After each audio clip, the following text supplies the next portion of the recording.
All right, this is episode 8 with Jamie Warren. I've known Jamie for a long time, and we had a good night of chatting, talking about his career and the music industry and recording and singing and all that good stuff, and I really enjoyed it. So let's get this thing going.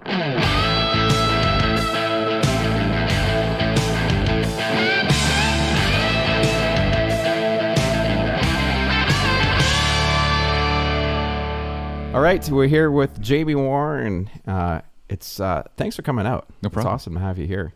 We saw each other just a few days ago at the Legends show. Yeah, at the CCMAs. That was fun. Yeah, CCMAs in Hamilton is that's old time. Yeah. Like, I mean, we had it there 4 or 5 years in a row, and then for a while it flipped back and forth between Calgary and Hamilton. Back in the day when I was going all the time.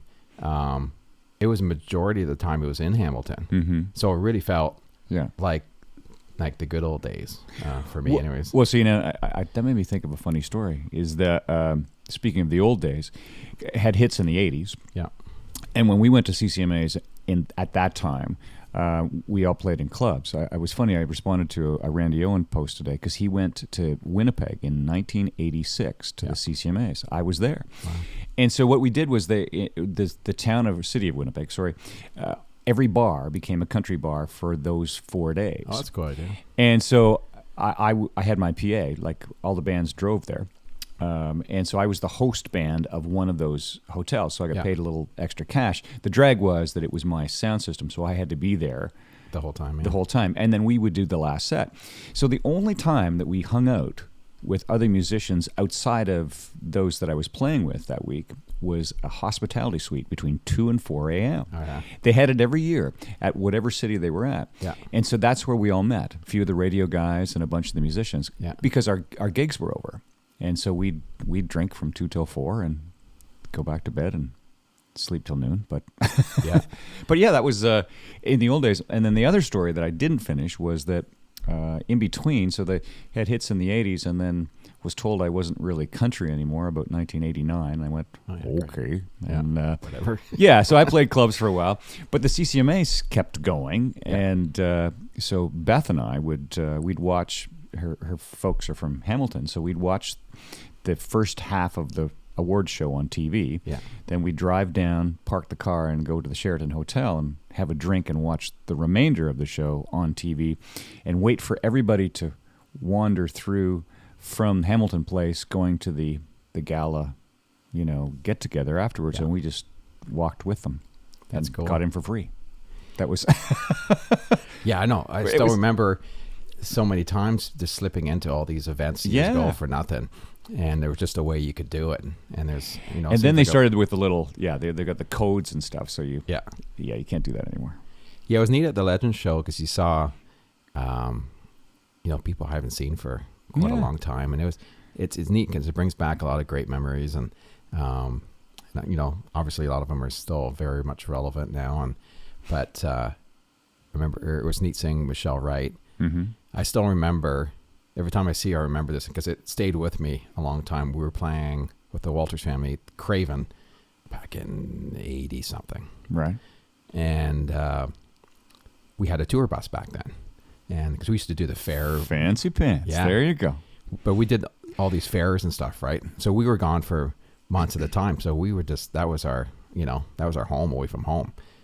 So I remember playing, and then Michelle came to visit us, and she says, "This is so cool to have a bus and all this stuff." And I still remember her freaking out that we had a tour bus. And then it was like 3 years later, that's probably all she used was tour buses after that point. Oh, sure. And but I still remember that point, her coming on, and it's like, oh, this is really cool. And then obviously she launched, and but there's all these little tiny snippets you see people always at their beginnings and where they are now and where they got to, and it's really fun. I mean, I think it's the Canadian country music community is pretty small overall, and I think everyone looks after each other, and It's nice a to see family. everybody. Yeah. I think it really is, and I got a good sense of that. I have a couple of Michelle stories that will make sense. But sitting around at this Country Music Week, and it was Thursday, Bev had sent me a text, say, come over to the Sheraton for a drink. And it was a bunch of, it was Patricia Conroy, myself, Ange was with me, Charlie Major, and Bob Funk, Pat's husband, great producer, and Bev Mahood. And it was neat sitting around and just telling stories. And the thing that I noticed, these, compared to maybe 3 or 4 years ago, it was a family, and it is a family. But those group of artists that I just mentioned to you, we're all a little more relaxed now. Yeah, and I noticed that. Yeah, like it's just sort of, it's not that we weren't fun and all that sort of stuff before, or it's just kind of like, it's just. It didn't seem like it didn't have to be business. No, or you didn't feel like you had to prove anything to anyone, or how to, I know whatever that is when you're younger and trying to find your way in there. And I think everyone was just like, we've done this a million times. And it's just. And I think that you developed it is an age thing that happens, but and let the young kids stress out over that crap that doesn't really matter. But as I say that, I don't say that as an old guy or wish anything. We've got a great new younger generation that's coming up, and good on them. The Michelle story is I remember, because you mentioned Craven. That was one of the first festivals. Craven and Havelock were one of the first Canadian festivals that came on board in the 80s, when I was having hits, Michelle was having hits, Prairie Oyster was having hits, Terry Carice was having hits. Occasionally you'd get to play a fall fair. But there were no festivals, so we all played 6 nights at a bar and shifted around the country. And that's where I met Michelle, and I got to know each other. I was based out of London, and she was sort of London too, because she came from the Chatham area. And I remember she phoned me up and wanted to meet me, and because she wanted to pick my brain about this guy who wanted to manage her, and this Brian Fairman guy. And I said, because he's from London, he said, would I know him? And I said, well, I'll check into him if you want, but I don't. And I did some checking, and I said, I got nothing bad to say. And I guess he did okay for her. That was a long time but that's partnership there. And that's the kind of thing. That's how far back Michelle and I go. And the interesting thing too, when you brought up the Legend show, and what was fun for me is I got a picture with Dallas Harms. Now, and so when in 1980, we're talking 84, when Michelle Wright, Thomas Wade, and myself were all the same age, started coming on the scene. We were the loud young guys with long hair and parachute pants, right? Going to this Country Music Awards setup, and where we ended up sitting with, or who we ended up sitting with, pardon me, at the end of the night, was Dick Dameron, Dallas Harms, Terry Carice, Paul Weber, Joe Firth. That was the older crew to sit around and have a couple beers with and pick their brain.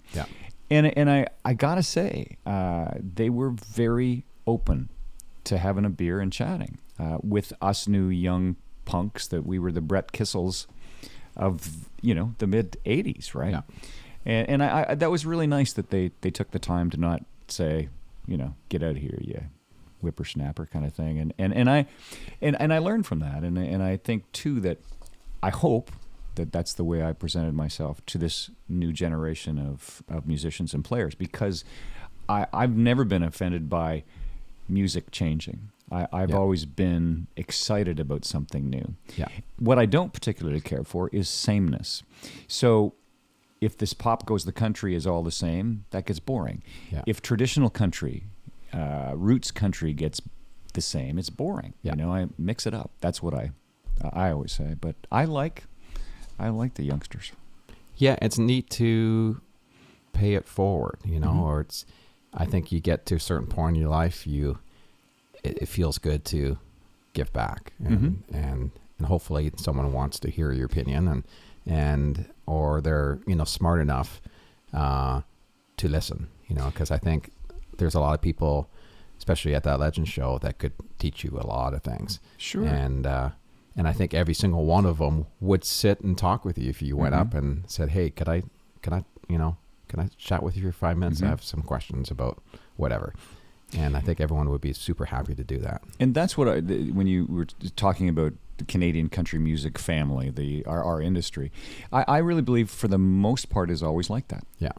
You don't, stick around, have a beer. Yeah. You'll get a chance to talk to somebody that will answer some questions for you, and that would be more than happy to share their information. Because the other thing too, and this is, I don't know why I'm saying this, but it's connected.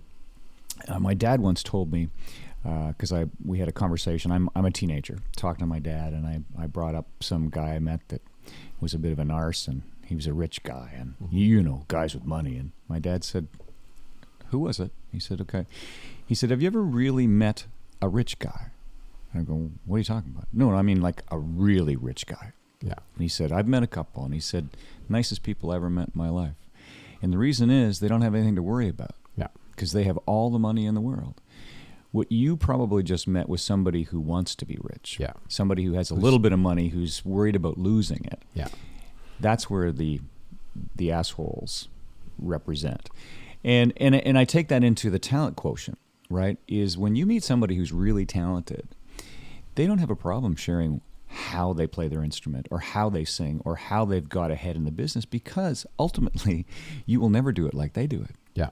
And so there's a confidence there, or a relaxation that comes from that confidence, that is to be respected, and that's okay. And that's why I really believe that the majority of the people in our industry will sit down and have a beer with you and give you. Yeah, and I think that's great. I mean, it's nice to know that, and I could see that, when I was at, because I haven't been to the CCMAs for a while. Our theater is always open during that time, so for the last several years I haven't been able to go. And luckily that day we had a matinee that day, and the evening was free. It was like, oh, okay, great, this is awesome. And it was a killer show. Yeah, it's really good. It was really cool. At the end, the person who surprised me, who came up to me, and I didn't even think knew who I was Russell DeCarl. Oh yeah. And he came up and shook my hand, and at first I felt like he should shake my hand because I was just happened to be there or whatever. That you get that, and so I proceeded to say, "Hi, I'm Darren Walters. Nice to meet you." And before I got my name, it was, "Oh, I know." And and I was sitting there, "You know who I am?" And so that was kind of cool. And funny enough, the only time, it was my time I played with Prairie Oyster was on that stage for the Country Music Awards rehearsal. Oh. And oh gosh, why am I drawing a blank on Prairie Oyster's fiddles player's name? John Allen. Yeah. John P. Allen. John P. Allen. He for some reason couldn't be there, and I was on deck to be playing with whoever before or after him, and I was just happened to be there. And so they called me, "Hey, can you sit in and fill the spot while we, get our shots together?" That usual thing. And we played through the tune a couple times, and that was my time I played with. I really wasn't. We were all faking it, but that was funny because as soon as he shook my hand and we looked at it, I'm thinking, yeah, this is the time I sat in for that nobody knew that I actually ever did. Well, Russell, again, this goes back to the 80s when we used to bump into each other playing clubs and going to CCMAs. So I've had quite a few beverages, adult beverages with Russell and Keith over the years, often with the Good Brothers. Oh, yeah. Seemed to get me into a little bit of trouble, but it was a lot of fun. And Russell has a very interesting and unique voice. It still stands the test of time. Like it's Russell's voice, and I've always been a fan of that voice. Here's a funny story too. Outside of our drinking at Country Music Week, we did a run of shows about 97, 98, and we were opening for Prairie Oyster, and it was all up north. It was like North Bay. We ended up in Timmins. We did Timmins, but we had to run about 5 shows. Yeah. Anyway, so we were playing Timmins. We're playing a high school, and we finished first. And there's the Maple Leaf is a storied bar. I know you know that place. And so I said to the audience, I said, well, we're all going for a drink at the Maple Leaf after, if you want to join us. I made a joke. And so we got there first. And so it happened to be karaoke night. Well, I grabbed a beer and I went, what the heck? So I get up and I sang a duet. This girl asked me if I'd sing with her. And so we're singing a song. So as I'm singing karaoke, Keith walks in, Keith Glass, and he gives me this funny look like, what the hell are you doing, buddy? Really? And it's like, so that's fine. So then what I did was, after I finished my song, I went to the karaoke guy and I picked a song and I put Keith Glass's name, right? Yeah. And so it ended up being a battle of the bands all night. So then Keith would put my name in for one. Yeah. And so at the end of This Is a True Story, after a lot of beers, we were both on stage singing Mountain Music by Alabama. Oh, yeah. And I know in the audience, all these karaoke stars were going, these guys have record deals? I mean, that was funny. one of those road moments. It would be cool to see Prairie Oyster again. Like, I think that was one thing I thought that night, too, when I seen Russell, thinking, that'd be really cool to see, at a legend show? Absolutely. Yeah. At least a good chunk of them anyways. Whoever you could get, that would be really neat to see. Yeah, they were really unique. I mean, they had the absolutely. Joan's a great writer. Yeah, they had that kind of Spirit of the West vibe where they were kind of country and kind of not, and kind of had their own really. I think they had the most unique band sound that I remember from any Canadian group for years. Queen Street, I can't say that. Queen Street Country is sort of that Toronto thing where they kind of started in the 70s, and that sound is very unique. I don't think, their age and when they started playing country music is their sound. Yeah, it's really neat. So let's go back. Obviously, we're chatting with Jamie, and we're going off track, but that's all right. Oh, well, we're being nostalgic. Yeah, I know. It's good. How far back? How far back, Darren, do you want to go, back buddy? To that first minute. My childhood. You grew up in Hanover, right? I did. That area. I was born in Kitchener. Yeah. Lived here till I was 5, and then Hanover's my hometown. Yeah. Yeah. And home also of the Mercy Brothers. Oh, that's right, isn't it? Yeah, I'm the second. Yeah. Is there a sign up on the way in? Not for me. Maybe for the Mercy Brothers.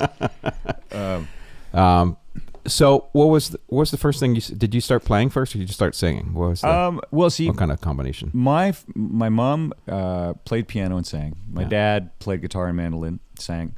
So I come from a musical background, and there was a time where we did a couple of shows together, talent shows, when I was like 13.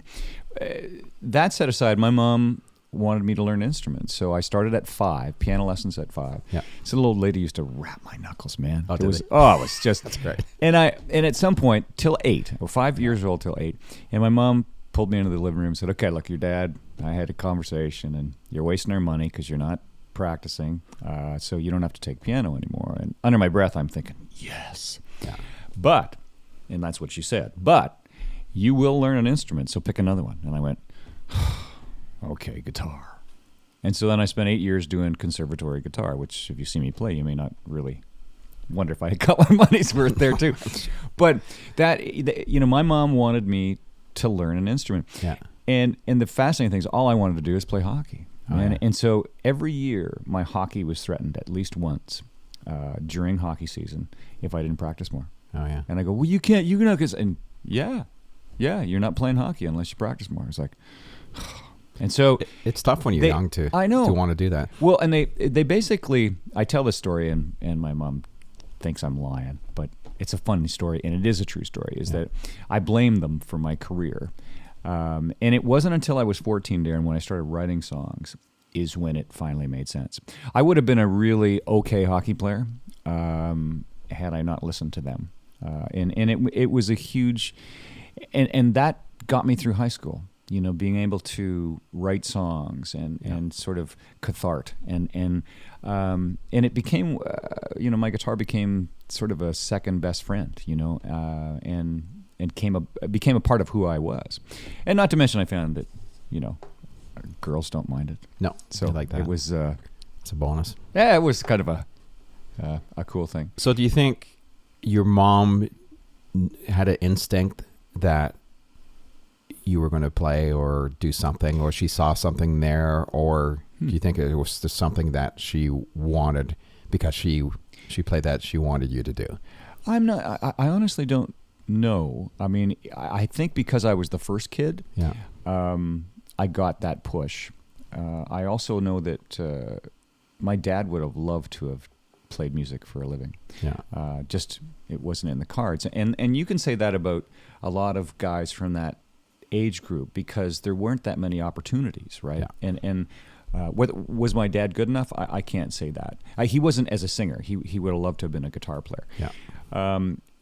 So he really appreciated and was happy that that's what I was doing. So he could kind of, that did make him happy. But it's funny too. I got thinking of this earlier in our conversation because you were talking about playing fiddle. Yeah. So I told you about my childhood, growing up and playing music. Well, I used to ride bikes with a kid. I was like 5 to 8 years old because he lived across the street from me for 3 years. We were the same age, rode bikes together, blah, blah, blah. And my dad would go over and every once in a while, and I'd go with him, and because I'm playing with him, this friend of mine, and my dad would jam with this fiddle player. And it was kind of boring for me, just saying, because I'm this old country stuff they were doing. Anyway, my buddy's name that I played with was Beckett. So the grandpa was the guy that started the whole Beckett family thing. Yeah. And then Lindsay and, it was their dad that I was riding bikes with. Yeah. Yeah, and it's kind of like Tyler and Lindsay, right? Yeah, and amazing, third generation. I seem to be surrounded by fiddle players. So this gets even more interesting, I think. Then on the weekends, we'd go to Fergus, and that's where my mom was from Fergus, my dad was from Elora. Yeah. And my mom's best friend in high school was her maid of honor and is my godmother, is Carolyn Woods. Oh, no way. Yeah, and so Scott Woods, I'm just surrounded by fiddle players, you know what I'm saying? I just had dinner with Scott 2 nights ago. Yeah. We sat and chatted for 3 hours. I thought we should have done a podcast. Well, and so we would go on Sundays, and there would be jamming going on. Yeah. Now, the interesting thing, Scott, phenomenal musician. Yeah. His sisters, Elizabeth and Kendra, could blow him away. Yeah. I mean, I said that. Can I say that on air? Sure. Yeah. So it was kind of interesting. I'm saying that now. Like, Scott's an amazing player. Yeah. And went on to play. And Kendra's now playing with him in the show. Yeah, I saw them. He invited me out this summer to see the show. They were in Cambridge, and it was really great. And we had, that was nice because for Christmas, this past Christmas, we went over to Kendra's house and had a nice dinner because my mom hadn't seen Carolyn Jeepers in, I'm going to say 7 or 8 years. So it was a nice sort of reunion for those two girlfriends. Yeah, and Scott's mom, I saw her at the concert, and I hadn't seen her in ages. And years ago, I haven't been in a fiddle contest since I've been 12, but she used to the odd time play piano for me. As always you'd show up at the fiddle contest, you need a piano player, and she was one that at one point backed me up, and I remember, you remember those ones, it was pretty neat when you all these years, and then everyone's still kind of working and making it work. Well, yeah, Carolyn, that you're talking about, I think played up till a year ago. Yeah. In Scott's, Scott, yeah. So she was still playing. Yeah. So going back to learning your instruments and singing, and started right. You remember your first song, obviously, probably, right? Yeah, I couldn't play it, but Goodbye Love. Anyway. Do you ever think about trying to piece it back together again? Well, not that one, but I have a book that I kept that was just the lyrics and chords. But World of a Child I wrote when I was 18, and that was my first single. Yeah. When I was 21. About around that. That was when I got to know Rick. Yeah. Rick Hutt, and that was courtesy of Dick Nechtel. I'm going to say Dick was in Walkerton-ish, and he was the guru, right? Yeah. He was like the dude up in that area. And when I was talking to him, he found out I was going to go to college in Kitchener, and he said, well, you know who you need to look up is Rick Hutt. He's a Palmerston guy. Yeah. And that's right, Palmerston. Yeah. And so I did. I literally went over. I found out where Cedar Tree was. I called. Yeah. And just showed up and said hi. Well, we'll get to Cedar Tree because there's lots there to talk about. Oh yeah. But before that, you entered the London. Was it the Youth Talent what was it actually called back then? See, the interesting thing is that I had known Rick before that. Yeah. Because I was in college, last year of college, was the Western Fair Youth Talent Search. Was that after meeting with Rick? Yeah, because that was during my third year of college. Okay. And because I was 21 actually when I won that contest. Yeah. So that was pretty neat, and that that kind of, I remember that being, that was a big deal back then. Well, it changed my life. That sounds, interesting, melodramatic to say, but what happened was I was going to be, I don't know if I've ever said this in an interview, I was going to be the youngest general manager of a mid-market radio station that there ever has been. I figured I could maybe do it by the age of 35, which was ridiculous, right? Yeah. I loved radio. I really, it excited me, and this is like demographics and I hosted a lot of shows. I was on air, but I really wanted to pick the music and just, anyway, I still have that as an odd goal. But I went to Western Fair and I won that contest, and that sent me down to Memphis. And when I went down there, I came second in that competition. So basically, winners from all over Canada, United States, from all these, were they mostly from the fairs? Yes, they were. There was a bunch of people that came from different fairs in the South. There was regions. Yeah, and then we sent per person from Western Fair and the Calgary Stampede. Okay, yeah. That was the two Canadian contingents, and so it gave me some money to use by winning or coming in second down there. But I played in front of 5,000 people in an arena with an amazing band. Yeah. And I'd never done that before. And getting the response from the audience, it honestly was the first time in my life being on stage, I went, wow, maybe I could do this. And I didn't. It wasn't a self-doubt thing. It wasn't any of that. It was just really, I was going to work in radio. I went to college for that, play music on the side. Yeah. And that was just like, wow. And then they offered me a gig. That was that was the closer, was that they offered me to sing at I was sang at a show at Libertyland down in Memphis, okay, which would be the equivalent of Canada's Wonderland. Yeah. We did two guys, two girls sang a medley of, the show was 45 minutes long. Yeah. We clogged, believe it or not. Oh, cool. I had to learn to step that's a dance. big thing there. Hey. Yeah. And it was great. I did the park announcements on the side, and I ended up doing, I did a lot of studio stuff while I was down there as well. Just a couple of connections I had, and now there was a jingle factory, mm-hmm.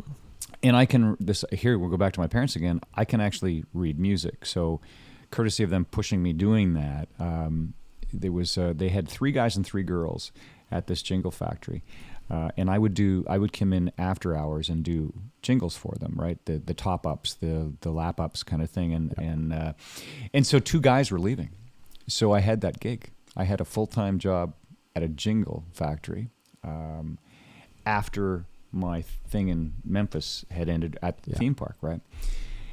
So I go back to Canada once we get back to weekends, like in September, to audition for a CBC TV show. Mm-hmm. Didn't get the TV show, went to go back down to the States, and they wouldn't let me back over because I didn't have the right documentation. Yeah. I was actually kind of working down there. I didn't have the actual green card. Yeah. So that changed my life a little bit too, because I had that gig waiting, and I loved Memphis, still do. But then I ended up coming back to Canada and won the BX93 contest, which gave me more money to record. Yeah. And just kept moving, So when you were in the Western Fair, was Ann Eady part of that at that time? Mm-hmm. Yeah. And we're still friends. Good. Yeah. She's so sweet. I consider her she's my second mom. Like I lived with her and Jim for 3 years in Belmont. Tell her I said hello next time you see her. Oh, I will. Yeah. We, at one point, that fair competition turned into a Canadian thing that myself and a friend of mine, Jay Allen, used to produce the finals for. Oh. And so every year, the winners from London, Toronto, Vancouver, Calgary, all those ones would get together at the annual Canadian Association of Fairs exhibition conference. And it's funny now, you look at, the contest back then. I remember one year, one of the contestants from Vancouver was Michael Bublé. There you go. And in the same year, Courtney Wilson from Meet the Wilsons, when she was living in Ayr, I think she represented London. And there was someone else in that year that ended up being, really big. I remember Courtney recording here. Yeah. That was kind of cool. And it was, I got to know her, I think even predating that was Ann Eady again. Yeah. Through the Western Fair had mentioned, you got to see this girl. And it's like, okay. Yeah, Courtney used to come here. We used to basically we did a bit of recording, but it was more vocal lessons. Right. And for some reason, I ended up doing a lot of those for younger, newer singers. And I think I talked about this with Cliff a little bit. We used to take them in the studio and run them through basically like a recording session. Mm-hmm. And we get some tracks together and we'd run songs. And Courtney was always really, really, really great.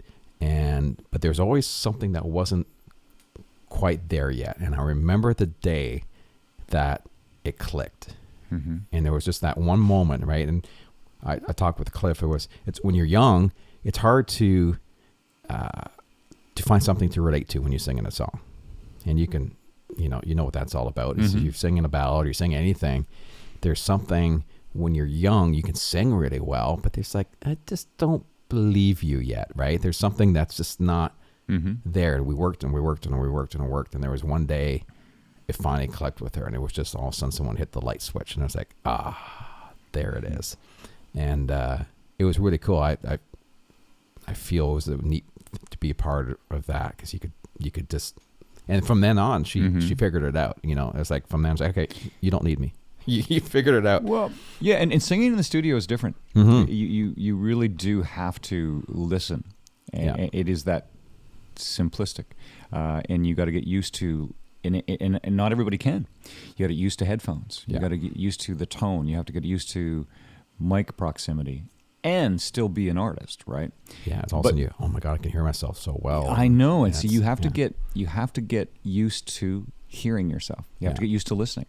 And sometimes people don't like to hear their voice, right? Like they don't, And so there is an imbalance that becomes to find that little balance thing that you're talking about. That eventually it's like, oh, there we go, boom. The tough thing is not even delivering; it's about being able to. I used to try to teach this too. Is try to listen back and tell me what's wrong about what you did. Mm-hmm. Be able to critique yourself or listen to yourself saying and figure out what you are doing wrong, or what you could improve upon. Not necessarily what you're doing wrong, but what you could do better. And that's just as much of a skill as delivering it, because you have to know what to do to make it better. Well, see, and there's the interesting thing, because I went to broadcasting school. Yeah. And in that school, you had to do tapes, right? Like you had to do on-air shifts and then sit down with somebody and listen to yourself. And nobody likes to hear their voice, even in speaking. But the thing is that I had that focus, or I was taught to listen to yourself. Yeah. And so I didn't have to be schooled on that aspect of singing in the studio. Yeah, because you figured that out already. But it takes a while to figure, it took me, I think I sang well from the get-go, but it took a couple albums to get, to find where I could just find the tone I wanted, the artistry instantly. And be able to just go there. Yeah. And it does take it, and it doesn't demean the records I made in the beginning. They're fine. It takes everybody, I think, a while. Now, it's interesting you brought up Michael Bublé. So I came in second of that Memphis talent show. Yeah. And then 10 years later, they brought me down to judge.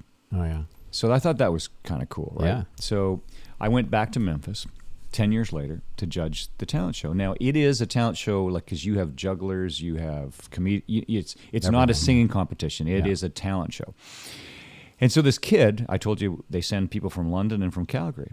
So this kid was on the show, tall, skinny kid. He was about 19 at the time and had a cowboy hat, and his name was Paul Slipwicki. Now, unfortunately, Paul, I think, ended up out of 20 acts, was sort of in the center. He had an interesting voice, but again, he was actually, there is a segue, because he was finding his voice. He wasn't quite there. It was Paul Brandt. Oh, great. And that was his original name. And so that was, fascinating to see. Every once in a while you catch somebody in the very beginning. Yeah, and it's great. You go back to the BX competition, and I remember working. I played with Beverly on that one, and that was a big deal for her too. And that was a big contest too. That the BX '93 contest kind of gave you a chance to get some recording done. Well, it had a big prize money, and what that was it? Do you remember? Yes, it was. It changed a little bit, but I think originally we got it was $5,000, so it was $2,500 each for the winners, and then I think that graduated to $3,000 each, which was, was about the cost of a single. Yeah, in the old days, right? So was it to be used for recording a single, right? No, you could do whatever you wanted with it. But that's probably what they hoped you would do. Or sure. Yeah. I mean, I certainly did. And then, then in turn they played the song on the radio. The other funny story, because you got me rethinking time-wise, is that so I'm in Memphis. And while I'm in Memphis, I take a trip to Nashville because I just figured I should do that, right? Because they're 3 hours apart. And got to walk around Music Row, and I dropped off a couple of tapes, believe it or not. And so then the one girl was interested. Her name was Paige Levy at Warner Brothers. And so we started talking, and now there's no internet. Mm-hmm. So she had this original tape of tunes of mine at Cedar Tree, and then I come back to Canada, and so through mail she would like some more stuff. So this time around we sent them "Take Me Home, Mississippi," which was a big hit of mine in '85. Yeah, and so sent that more stuff down. And so what that meant was the record company was actually interested in me, like they were, looking at me, and especially when they asked for more music. And so they listened to it and they said, well. I think Doug Biggs still has the letter. It said, we're going to pass on Jamie. We wish him all the best. We really like his music, but we're going to go in a different direction and stylistically. And so they signed Randy Travis instead. Oh, wow. So he did okay. Yeah. Whatever. But yeah, that was, there's the transition of styles, right? Sure. Not just between Randy and I, and I'm a huge fan of his, is that about 85, it was about 86, that's when Ricky Skaggs, Randy Travis, country music from the mid-80s to the end of the 80s got really traditional. Yeah. And that was when I got sort of the tap on the shoulder saying, I don't think you're country, buddy. It's like, okay. And then I kept playing clubs and recorded with Rick every once in a while. And here's a Craig Bignell. I had a coffee with Craig Bignell, great drummer, great musician, about 1993. And that's when he said, that stuff you were doing, because Craig used to play in my band in the 80s. Yeah. And he said, that stuff that you're doing, I think that might be country again. I'm going, really? And that's when I started paying more attention, and then Rick and I started recording again, and then that's when I got signed in Nashville to River North, which was Mercury in Canada, about 95. But yeah, because there's Garth and Shania, right, and Billy Ray Cyrus. It was like, there pop goes the country. It's like, hey, Jamie's back. Yeah, spot for you now. Well, and then and there's the part of the story too that's interesting is in 1985 I won Country Music's New Artist of the Year. Yeah. 1995, I was nominated for the exact same award. So I guess you could be new again. I didn't win at that time. Some bastard by the name of Julian Austin won it, but whatever. I call him Hooligan. And by the way, Julian and I are good friends. Yeah. I can tease him. So going back after BX and stuff, and actually at that time, let's get into chatting with your beginnings with Cedar Tree. And for those listening who don't know, Cedar Tree is was a fantastic recording studio in Kitchener. Yep. and owned by Rick Hutt and Doug Biggs. And I still remember, because I worked there for quite a few years, I remember plainly a couple things. For some reason, I was finishing up high school, and I wanted to. That's what I wanted to do. I wanted to be a recording engineer. That's it was big on my list, and we had our studio here at the house already. So I already recorded an album or two of my own, and I sort of knew stuff, right? Right.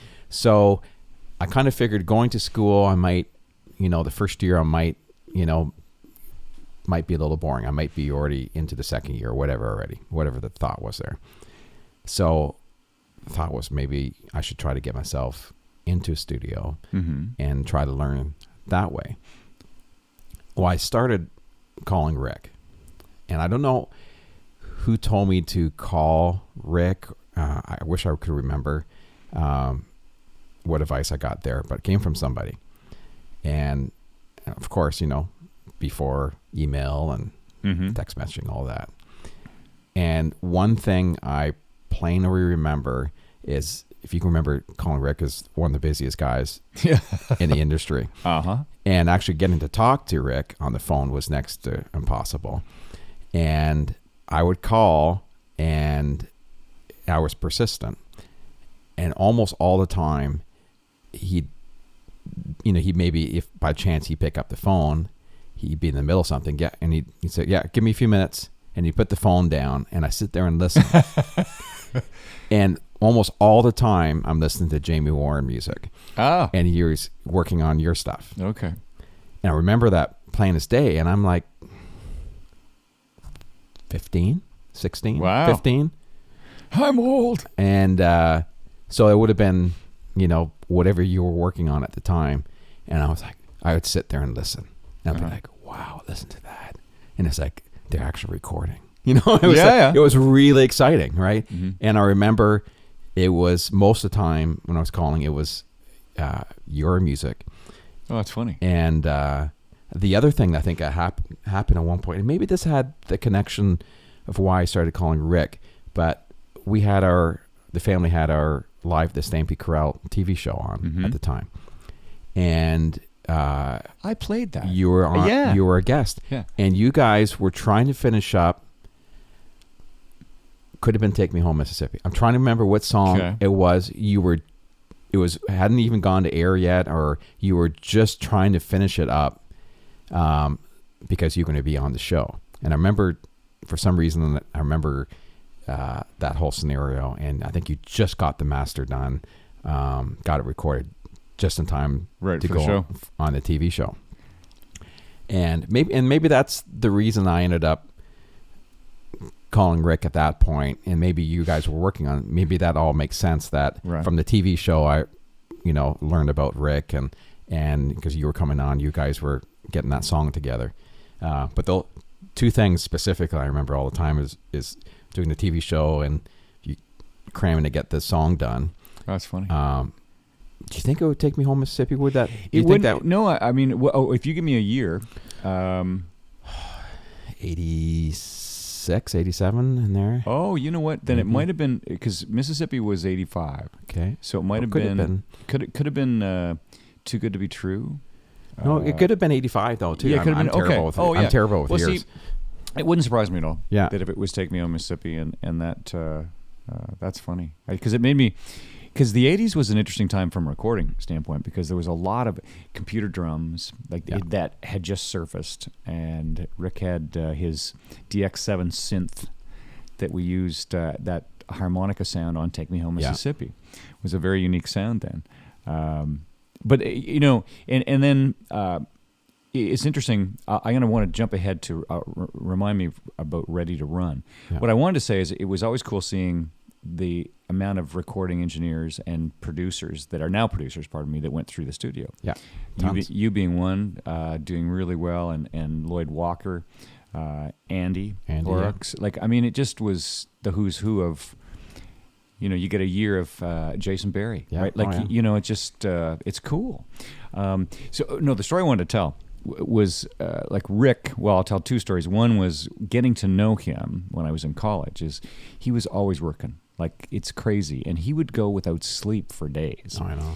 Yeah. Like, and it was weird. I remember, speaking of which, it was "World of a Child," very first song we did, and I remember he fell asleep in the chair. He was playing the mix back, and I had to reach over and press stop and wait, and that's when okay, so he fell asleep. He totally, like, you could hear him almost snoring, right? Yeah. Yeah, we'll listen one more time. It was okay. I swear that happened to me a few times too, where you'd just be mixing and he's so tired and you just like, you get to the end of the song and it's just like, well, and then, Rick? and here's the thing is you had to make sure, you had to stop, because with tape, once the tape went off, it's like, you got to rethread it all over, right? Yeah. But yeah, no, well, what I was going to say was we did Ready to Run, which was was the first single when I came back in the 90s. And so we were mixing that song, and you know too, in the old days with 2-inch tape and all Rick's, he likes extra tracks, and you got to mix up, and it stayed up for at least 2 days. Yeah. Because once you tore it down, you weren't going back in to tweak it. It was, there's your mix. So we had everything going, and I heard the loudest F-bomb in the studio, and we're all running. What's the matter? It's like, there's no guitar solo. We had no guitar solo. He forgot to put one on. Oh. So, excuse me. So what we did was, Doug and I went out for dinner. Mm-hmm. We left him alone because he was a little mad. But also that he's a keyboard player, but he's actually a guitar player, but he didn't play guitar that much. So he did the guitar solo himself. And then there's a cool DX Tyne sound, like a keyboard on top of the notes he played, to kind of, it sounds cool, and it works, but it was to sort of hide his solo. Yeah. And that's where it came, and it's one of the coolest moments in the tune, but it was one of those things where it went, it was like he forgot about it. And so I don't know why that story just reminded me, but there's a couple things that, you know, when you're young and you're working long hours and working with Rick, obviously you made mistakes. There's one thing I did, and I don't forgive myself for this one, but I can't remember whose album. I think it was Terry Odette or something. We're working on his album, and Rick had left me to do something. I think we were doing guitar overdubs or something. Yeah. So you look at, you got the track listing, everything. You got this piece of paper with 24 tracks, and you write down track 1 had the kick, stuff like that. And so I look, okay, yep, channel 11, yep, I got channel 14. All right, and I just start recording. Well, sure enough, Rick was in all night the night before doing background vocals. And didn't write anything on the track sheet. I recorded over all of them. Oh, yeah. Well, yeah, and Rick came in and he says, so where'd you record those tracks? And then we both realized that, what happened. And I still to this day feel awful. I mean, it wasn't really my fault. I mean, it was both of our faults, right? But man, I felt bad. And, it's one of those things I've carried that with me forever. That's how things go. Oh, I know. I mean, I remember getting a call. I was playing Seaforth, a bar at the time, and it was on a payphone. I had to take this call from Doug Biggs because he needed to talk to me. So I called back, from a payphone. And he said, yeah, I got some bad news. And now I'm thinking, what? It's like, I recorded over your lead vocal. and I went, oh, okay. Well, I'll come back and sing it.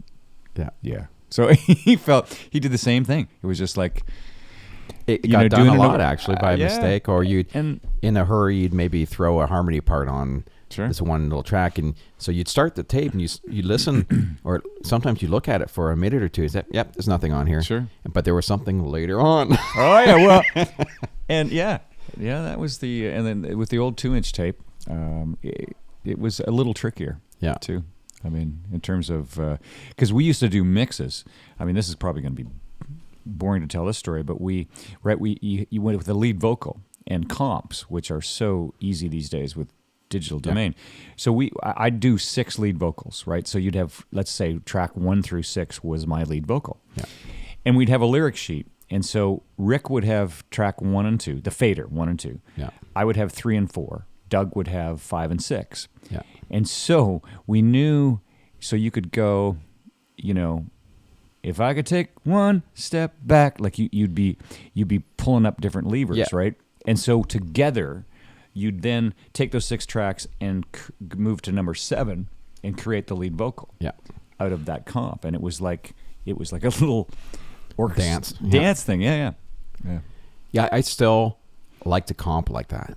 Yeah. Because that's the way I learn. I still like bringing a bunch of tracks up on faders, and I'll go through and I'll mark off, listen to this one, I'll listen to this one for a verse, whatever, and pick out my parts. And I still like flipping between faders. Oh, wow. I'll cut when I want to. Yeah. But I find there's something when you're doing a quick, because it's still a crossfade of some sort, right? It's not a hard cut, or, you can still do a crossfade on it, but I find I'm as fast or faster doing it that way than it is just sitting there with the computer and clipping and cutting and jumping back and forth. I'll do a hybrid of the two, but I think because that's the way I learn, I feel super comfortable that way. But it's obviously, if you look at my console now, there's no faders. It's all on the screen. I can't do it now actually, but yeah, it's funny how when you learn something a certain way, it stays with you, even though there could be a better way to do it. If it's something you're really comfortable with and and you did it, I don't know how many comps you end up doing in your lifetime, but you get good doing a certain way, and that's what you're comfortable with. Yeah, and it's funny, technology, in terms of microphones and guitar amps and guitars and instruments, there has not been a breakthrough in 50 years, right? Like, I guess that you can show an exception to that. You can, I guess you have now a sampling system, but you're still sampling the amps from 50 years ago, or the microphones, right? They haven't upped the ante on the actual technology, so that's pretty interesting. To me, anyway. Yeah, if you take old school equipment, that's what everyone still wants to record on. They still want to record on the old mics. You think with all the technology nowadays, that you'd be able to make a better violin than a Stradivarius, or you could make a better tube preamplifier than they did. Why can't you make an old Neve preamp like they did back then? It doesn't make sense. You should be able to do that, but they did it right back then. there's a lot of reasons, reasons why, but you think there are, everything's really good now. There's it's hard, but it's that old stuff that everyone wants. Well, technology peaked. There's certain elements of it. What has peaked and continues to peak is the organization of the technology of taking the sounds and putting them in different places. That part's pretty cool. Yeah. How quickly you can go to a sound and find the exact sound you can through modular or through samples. Yeah. Right. That instead of having to do the old school version of it, like find the actual guitar and the amp and the like player. That Kemper over there, the Kemper, Well, no, it's you cool. Just hit a switch, you can have any amp you want in the world. And it's never gonna be as good. No, but it's close enough. Yeah. And that's the thing with technology and the internet, and it's the good news, bad news. The good news is anybody can make a record. The bad news is anybody can make a record. Yeah. And so you got to be careful with the technology, and make sure too that you are still. I believe it still comes down to a good song and a good vocal, and a good arrangement. Yeah. And some good playing. I don't believe that's ever going to change. No. We go through fads, we go through style changes, but hey, it's. I think that's good, and that is, what is there now won't be there too much longer. Yeah. It's just history has has made that a point. And I another thing too, just something that I'd impart, and it was at a songwriter event years ago, where somebody had said, you realize that every song you hear on the radio is at least 2 years old. And it was interesting when it was said, I was going, huh. But nobody else focused on it, right? They just moved on to the next thing.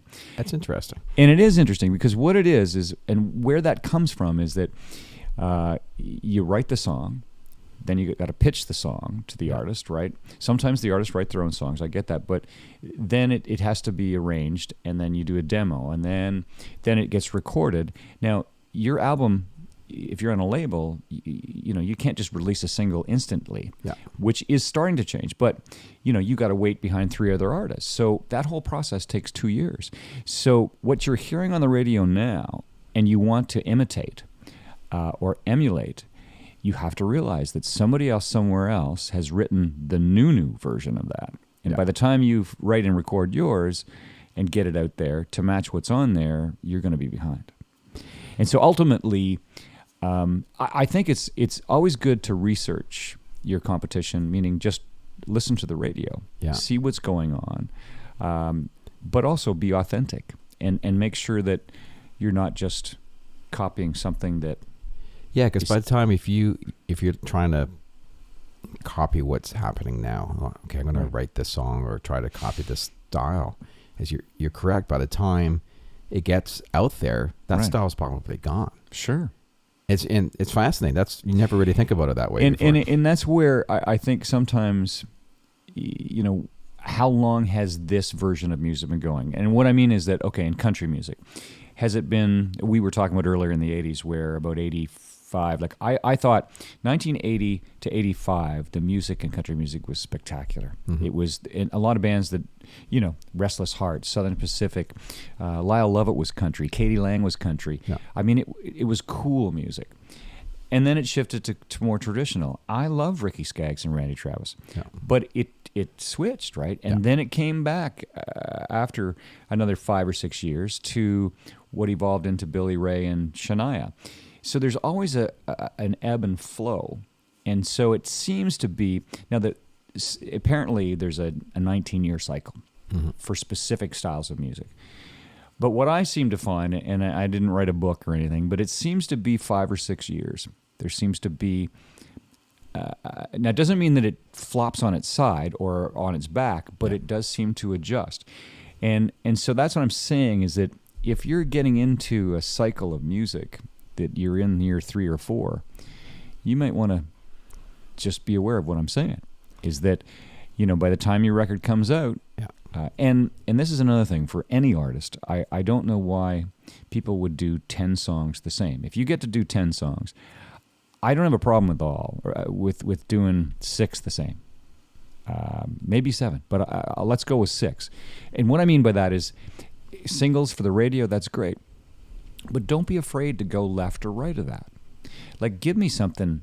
Give me a heavy metal country song. I'm being serious. And then give me a fiddle traditional roots country song. Yeah. As long as it'll fit, but it gives you a place to go. It gives you also an opportunity to be authentic. Yeah. Show a different side of you, and you might even be ahead of the curve when it hits there. It's like, oh, I have one of those. Here you go.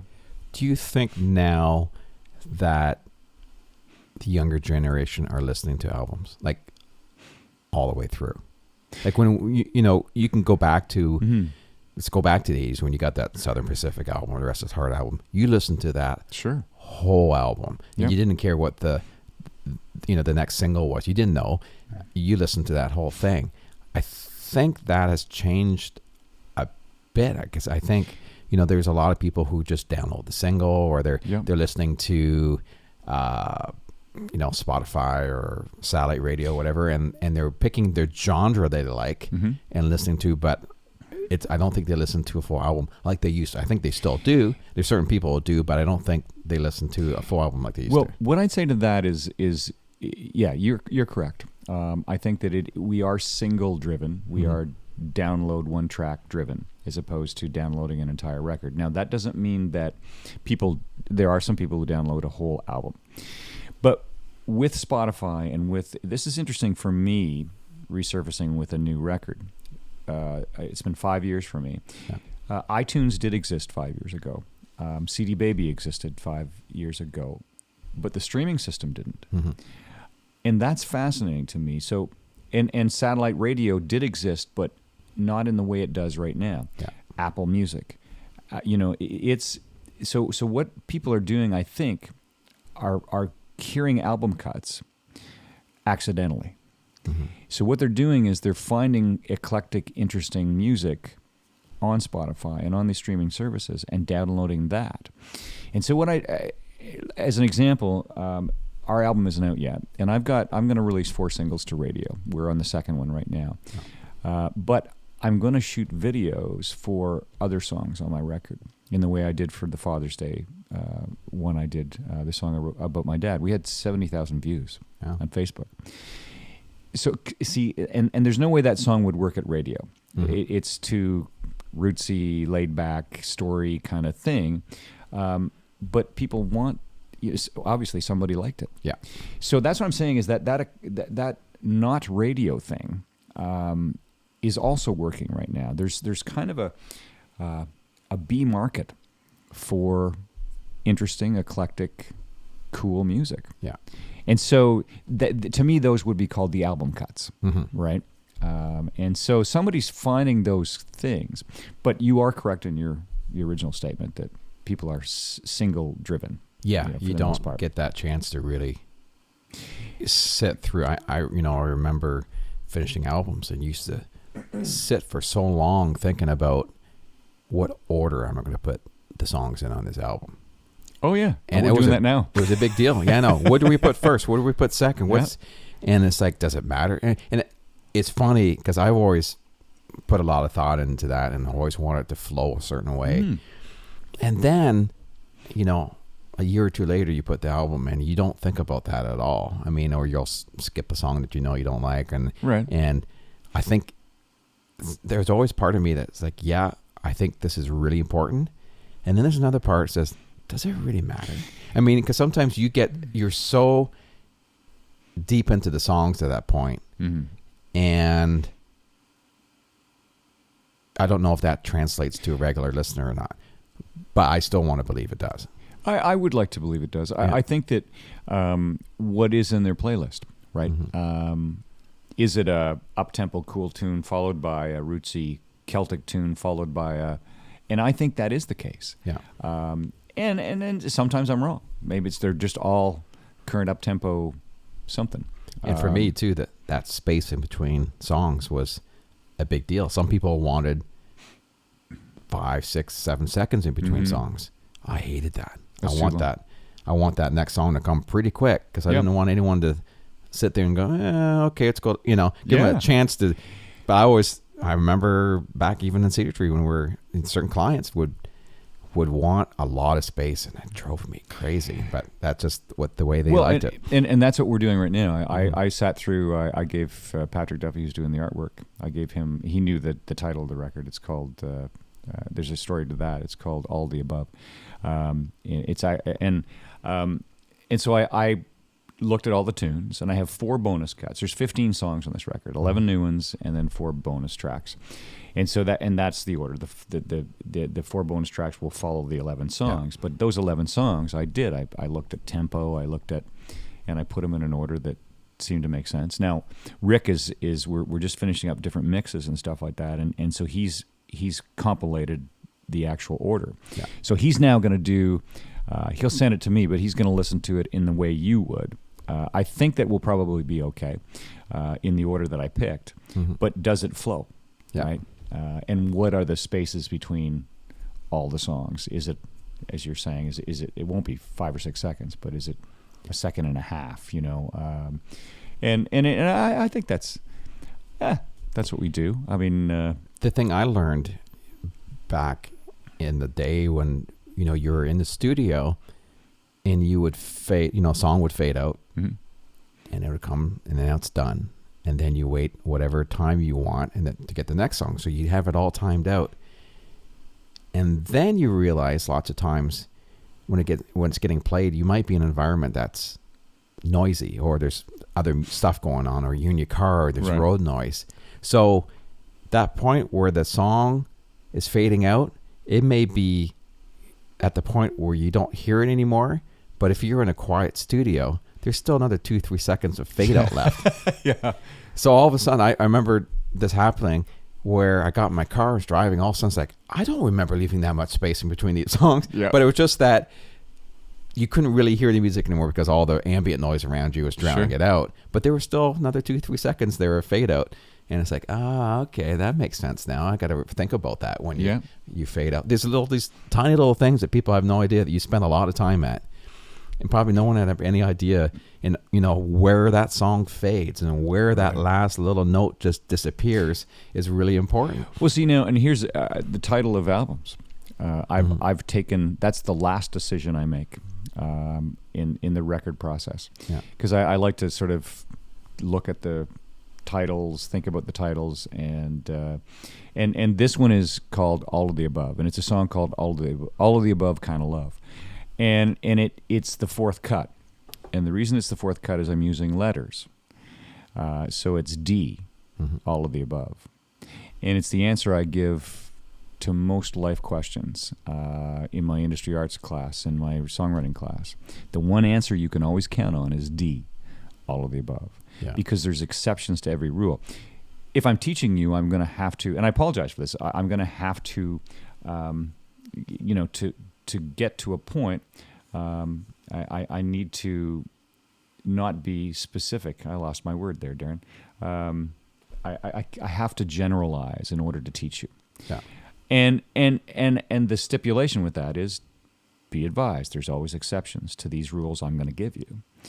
So that was just, I thought that was kind of cool. Maybe I have way too much time on my hands, but No, it's I good. thought D, all of the above, was kind of a interesting title for a record, and we're using letters instead of numbers. Oh, yeah. Yeah. That's cool. Yeah, well, I mean, I like that. Why does it have to be numbers? I mean, well, yeah, exactly. someone decided that a long time ago, and everyone went along with it. Right. So I'm bending, I'm breaking the rules. So is your approach now, if you look back and when you first started recording, and Rick has a certain style, always has. I've obviously worked with Rick a long time now, but when you approach a song and start recording now, how different is it than when you did 20 years ago? Well, I'm way more prepared. I think that because I would like to think I learn each time I record a song, and so what we do this time around on this record in particular, I played all the acoustic guitars. I love demoing the songs with Rick, and usually our set policy is Rick and I demo the songs, and then we bring Steve Hogg in, not just to add a guitar or bass, but to get his arrangement connection. Yeah. Because often, he takes us to the next level, or there's something that Rick and I haven't thought of yet. Yeah. And what I've gotten better at is just the arrangement is farther along. Like I've got background vocal parts, and I'll sing the guitar part. It'll be there on the phone demo. Yeah. And I just, and I really love arranging tunes. I love demoing songs. I think that's because that's where you can be creative. And then as it goes along, it's like then you throw a drum loop in and change the tempo, and it's like whoa. Yeah. And that's, there's no pressure when you're demoing. No, exactly, because you're not. Yeah, it's just and that's funny too. Is like I'd like to think I'm a half decent guitar player, but it really came out of starting this project with no money. Yeah, is just that. Well, I'm free, so I'll play the guitar, and Rick played a bunch of the guitars as well. I played a couple electric parts, and he did as well. So he's playing a lot more on this record than he's ever played on any of my records. That's awesome. And it was and you know what it is? It helps evolve the arrangement. And if you really need it, it's kind of like you bring somebody else, a guitar player, and say, yeah, see this part, play that, but just do it better. Yeah, and we did keep a lot of Rick's. Like he played great, and it's been fun. I mean, I enjoy making records with Rick. I always have, and I think it gets a little more fun. And I've got a second one. I've got 4 songs for the next record. I know this one isn't even done yet, but I always had in my head I wanted to record 2 records. Okay, yeah. And so the minute this one is pressed and out, I get together with Rick every Wednesday. That's our studio day. Yeah. 10 till 2 in the morning. I'll start demoing for the next record. That's awesome. Because I've got, I'm in a good writing space, and I have been for a couple of years, and I probably have about 40 songs demoed. Now, when I bounce that number out there, those aren't for me. Mm-hmm. Like I've been writing with, Carrie and I've got 11 songs demoed with Rebecca Stevens. We had 6 with Brad James. I've got 6 or 7 tunes with a couple of young artists that Bev is producing and working with, Bev Mahood. And just the list sort of goes on. It's about 35 songs. That's great. Yeah, and I know I'm 57 years old, and I feel like in the last 2 years I'm starting to hit my stride as a songwriter. Yeah. I've always taken pride in my songwriting. I think I've always been a good songwriter. But it's been fun. So I just keep going with the roll. So what's your approach? Has your approach for writing songs changed, or is it the same when you start and sit down, and do you have a spot you like to go sit? Well, there's a couple of different things. One is that I've been working with writing with other artists for their projects, so that isn't brand new for me, but it's a different focus. Yeah. What I will say, when I'm writing a song that I know is for me, it's a little different. As an example, Dwayne Steele and I have, over the years, I've got a cut that he and I wrote for Brad James that's going to be on my new record. Dwayne and I, Thomas Waite's another one. I like to write with both those guys. Yeah. And so on Dwayne's record, you look at it, you'll probably find 1 or 2 Jamie Warren cuts, and the same thing on my record. But when I'm writing with Dwayne for his record, I give him the benefit of the doubt. Mm-hmm. And what I mean by that is that Dwayne has a tendency to be a little more traditional than me, stylistically. Yeah. And so a choice in a chord change, or a choice in a melody, or even maybe a more folksy lyric, where I'm kind of going, well, but if he is really confident in it, I leave it. It's because we're writing for his record. Conversely, writing for my record, he lets me go a little more contemporary. Yeah. And so also, now here's more information, regardless of that when it is time for me to write my own record, like I noodle and keep ideas, and I don't know what it is, every 2.5 years, 3 years, it's kind of like, I think I'm ready to write a record. And once I start, they seem to start flowing out. And I have this stockpile of, guitar riffs, just sort of melody things that I've either got on a tape player or on a phone. And I start visiting that. Oh, sorry, I've got a cough. I start visiting the phone, and it's time to record a record. And once I demo a couple of songs, that usually opens things up for me. Yeah. I've sort of figured out what stylistic approach I want to take. And then that allows me to finish the other songs. And it just sort of, because now I know what to do with them. I have these ideas. I don't know if that, but that's for me writing my own record. And it seems to work that way. And I like taking a year to make a record. Yeah. That's the way Rick and I have developed our style. And what it means is I see him once a week. And the cool thing is it allows me to live with what I just recorded. It allows me to write something new in between and record that and go back and change it. And I like that time in between. Mm-hmm. I think, because some people, they got all the tunes and they record a record in 3-4 weeks. Yeah. And there's nothing wrong with that. Yeah. I just like taking my time. Yeah. So as far as approach to writing, are you a lyric guy first, melody guy, or has it changed? Yeah, well, this is funny. No, I'd say probably a melody guy first. Yeah. And because I've often... Has that been like for a long time, or has that changed at any point? No, I mean, lyrics are important. Yeah. I think that... Cheapers.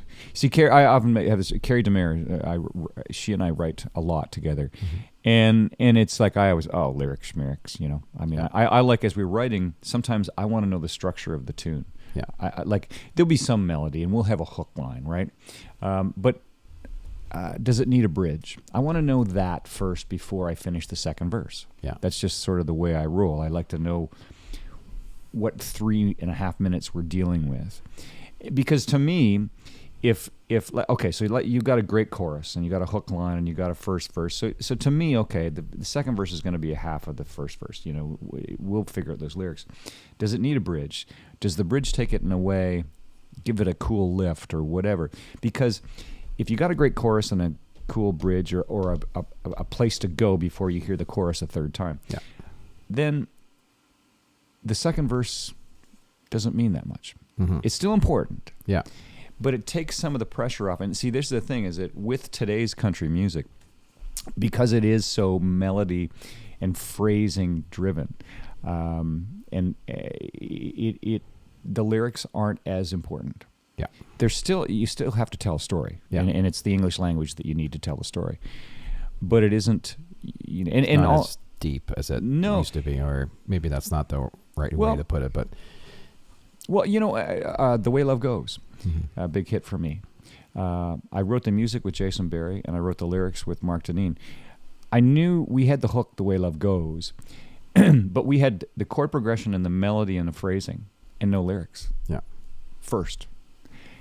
So that was interesting. I don't do that all the time, by the way. Like, I usually have something as I'm singing. You're not just gonna go la la la. You know, I'm gonna be using some words. Yeah. And then you allow those words to gestate and evolve.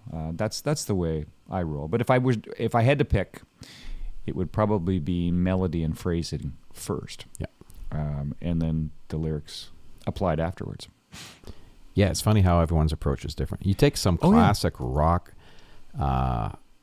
albums where, you know, you get like something that's a little more heavier, and they'll sit down, they'll lay the whole song down, and then be like, okay, well, it's time for me to put the lyrics on and sing the song. And they would write some lyrics and just sing the song. I mean, that was so secondary, still important, but it came right at the very end. I mean, there was no lyrics. There was a riff, sure. And there was a chord progression, and there was a chorus, and there was a bridge, whatever there was, and then you go and let the melody dictate what the lyrics are going to happen. Sure. Well, in some ways, with writers these days, what do you have that's different? Because here's the thing: in terms of chord changes and chords, it's finite, right? Mm-hmm. There's no new chords. No. And there's no new words. I know you can contradict that. There's my D, all the above. The answer is that they add 7 or 8 words every year to the dictionary, right? But for the most part, a finite amount of words. Mm-hmm. So they've been making music for hundreds of years. So what can you do to make it different? Well, what you can do is you can change the melody and the cadence, the phrasing. Yeah. And so I Love You is has existed forever and will be continued to use in song. But is it like, I love you, or is it I love you, baby, don't is it, or is it I love you, don't you love me too? Like, see, to me, that's exciting. Yeah. And that's is the only thing left for contemporary writers. Yeah. Is to change that up. And that's why I think there's some pretty catchy and cool stuff that's on the radio, has been for the last 5 years. Yeah. The problem is that the tempo is somewhere between 88 and 93. Yeah. Every song. Oh, I know. It's like this mid-tempo hell. I know. And see, there's the sameness that I don't like. But I appreciate where it's coming from. And the other thing, too, is that internal rhymes, which, again, are cool, which comes to rap. An influence. I want to say just a, hey, can we go play down the street, right? Like that AAA thing. Now, it's funny because you think, well, that's rap. That's really cool. That's new. I love little baby ducks, da-da when the clucks, and sitting in a stuck in the rain. I don't even know the right lyrics. But it's like, uck, uck, uck. Yeah. It's Tom T. Hall. Yeah. Right, from the 70s. It's kind of like... Just rebirth, yeah. Yeah, it's kind of like, well, Changed a little okay, bit. maybe that wasn't rap, you know? Yeah. And this is a thing sometimes, too, where even with contemporary country music, and I used to use this in interviews that would shock people. It's and this is the first time, actually. They asked me this question in the 80s, and they asked me this question again in the 90s. Mm-hmm. What's this new country thing?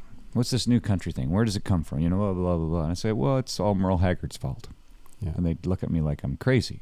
Well, Merle Haggard's this traditional icon. Like, what are you talking about? It's like, no. You take Merle Haggard, love his voice. He's one of my heroes. Take Okie from Muskogee, take his 3 redneck songs out of his repertoire that we all know and love, and look at the other 300 songs.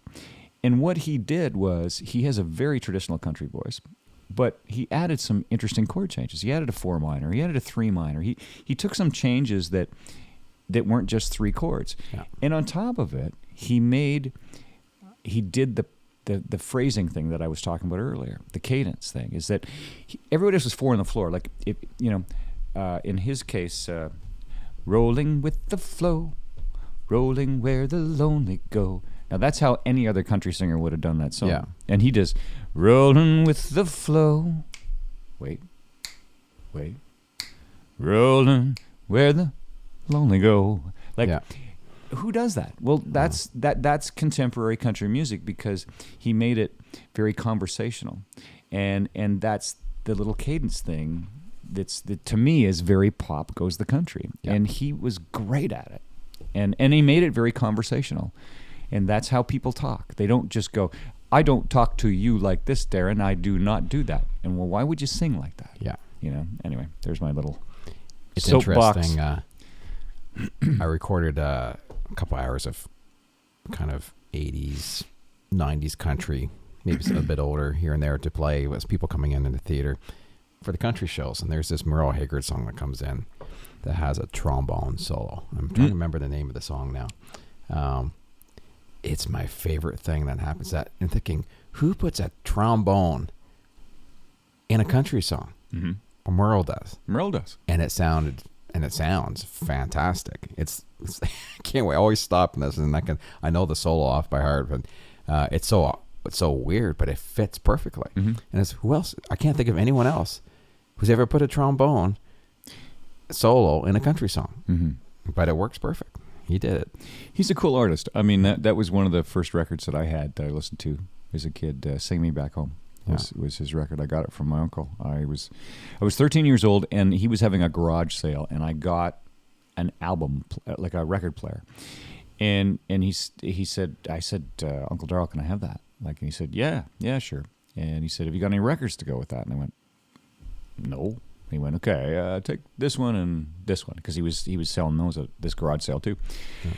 And one of them was "Sing Me Back Home" by Merle Haggard, and the other one was "Just Dropped In to See What Condition My Condition Was In" by a band I'd never heard of in my life, the first edition, which was Kenny Rogers. Yeah. And those were the 2 albums I listened to every night when I fell asleep for 1 year. Just one on top of the other, stacked it, and that was how I fell asleep. So was I affected by that music? Sure, absolutely. Yeah. Did you, what did you primarily grow up listening to? Country. Was it country primarily? Yeah, I was, you see, my sisters were younger than me, so I had no older sibling to influence or corrupt my music. Yeah. I was stuck, honestly, listening to what my dad listened to, which was country music. Yeah, that's what you did back then. Yeah, and my mom listened to the same stuff. My dad, now it's interesting, he had a record collection. He loved Chet Atkins, like he was a guitar player. So there was a lot of instrumental music as well at my house. Yeah. And it wasn't until high school, it wasn't until I was about 16 when I got introduced to another form of music that I think inspired and affected me. And it was Poco, America, all the vocal groups, the Eagles, Buffalo Springfield, the Beatles. We would sit and see, he had an older brother, Weezer, my buddy, had an older brother, had a great, the Allman Brothers, Edgar Winter. Like we literally, before we had girlfriends, we would spend Friday night drinking a few beers and just listening to records, and did that for about a solid year. And that again is all those Southern California vocal groups of the late 70s. Yeah. I love them. Just love them. And I'm still a huge Eagles fan. Yeah, it was kind of the same with me when I grew up. It was just country. I mean, that's what we had in the house, and we were playing country music, and it wasn't until I got to high school until I really listened to anything else. And I felt, and I still feel a little awkward talking about music when I was growing up, or all these other artists. I mean, I have started listening to other music, but really I know country the best. Mm-hmm. And not that there's anything wrong. I don't feel like I missed anything, but I do feel like I have a strong history in country, and now I listen to kind of anything. But yeah, it's when you didn't have the choice, right? You had the records that were in the house, right? And you weren't able to pop on and just listen to anything on the internet. Now you can. I'm sure kids nowadays really have a wide range of things they listen to. And, sure. But yeah, you grew up what was around the house and what your parents listened to, and eventually you would branch out, like you said, if you had an older brother or sister or something that would listen to something different. That's a lot of times where you get your influence from for other styles. But yeah, it's pretty interesting. I mean, I'm glad that I have that. It's funny. I don't miss some of the rock references. Because every once in a while, we'll be at the studio, Rick, and he'll quote some great rock song and by some band, and I go, I don't know that one. It's like you don't know that song. It's like I remember going through that all the time when I was there. It's like, no, I was sequestered. I was stuck listening to country. So yeah, that's nothing wrong with that, though. No, not at all. It's good. No, I'm glad it worked out okay. So. I was going to ask you earlier, and I want to get back to it. Do you remember? You remember the first time meeting Rick when you? Yeah. It wasn't very awkward. It was just I literally met him in the parking lot at Cedar Tree. Like I sort of knocked on the door. I think he might have actually been outside for whatever reason because it was I would have been in school like in the fall. Yeah. And then he told me to come inside, and so I just sat and talked to him. And it was because, as I said, Dick Knechtel said you need to go, and that helped too because he knew Dick, and and then I played him some stuff, and so I was really lucky that, and I don't use the word luck very often, that to meet Rick, and he actually he mentored me. Like I think whether it was good timing, I don't know. It was just nice. And he brought me into the studio probably before, not in terms of recording my own music, but he got me singing on demos and singing in vocal groups. Yeah. And boy, that's different with four voices. Like I had to learn to be a better singer. Yeah. Like, singing harmony and doing jingles. Yeah. That was, had a couple of big hits there, Get the news and more brought to your door. The Kitchener Waterloo record. That's me. And so there was. Do you know you and I are singing on the same jingle? Are you really? Yeah. Yeah. North to Amasta. That's you, right? Yeah. The part that goes way up north. Yep. That's me. Is that you? I thought. You know what? I thought that was Steve Hogg. No, that's me. Well, that's cool. Yeah. Well. That was north for Amasta. Head going north. The rush is on. Yeah. Every time. Well, I used to back in the day when they played it. That's me. Yep. And that was another element that I did was we did jingles. There was a group of four of us, 2 girls and 2 guys that sang most of the one would sing the lead and the other 3 would sing harmonies. In this sort of KW-esque area. Yeah. Yeah, it was a lot. Back in the day, there was a lot of jingles going on. Yeah, we used to go. Waxworks was where we used to do most of that stuff. Yeah. It's interesting you mentioned, talking about Rick again, how Excuse me. He's certainly one person who mentored a lot of people. Oh, yeah. And, didn't do it when he got older. He did it all along. And I always look at if I go back in my life, look at the people who made the biggest change in my life, he's certainly in the top few, like, easily, in the top 5 or 4 or 3. There was something about him there. He never really, I never really felt that he ever judged you or he was just always a wealth of knowledge, and you just seemed to learn a lot from him. And you look back now and it's just thinking, I thank God I had that chance to spend a few years with him. He's a good guy. Yeah. Like, he just is. He made a big difference in my life as a person. Yeah. Not just as a musical mentor. And I'm glad he's still my friend. It's and Cedar Tree, you can relate to this. There was always, I used to living on Cedar Tree time. It's sort of like and I think this is important, is to have some chat time, to have some, how's it going? Like, things just, if the session is at 9, there'll be some chatting, some coffee, some get to before you get into what you're doing at 9:30 or 9:45 or 1. Yeah, well, okay, so I was being kind, but what I do believe, though, is that relaxation, I think that brings up the creative juices in everybody. Yeah. I think that's part of the allure of Rick and Cedar Tree, and he often would get picked on, like, oh, it takes Rick forever to make a record, and it's like, well, I don't think that's a fair statement, and I don't think that is the case in actual fact. Rick liked to take his time to make sure it was good, and quite frankly, most of his records were good, and a lot of people made other records that weren't. Yeah.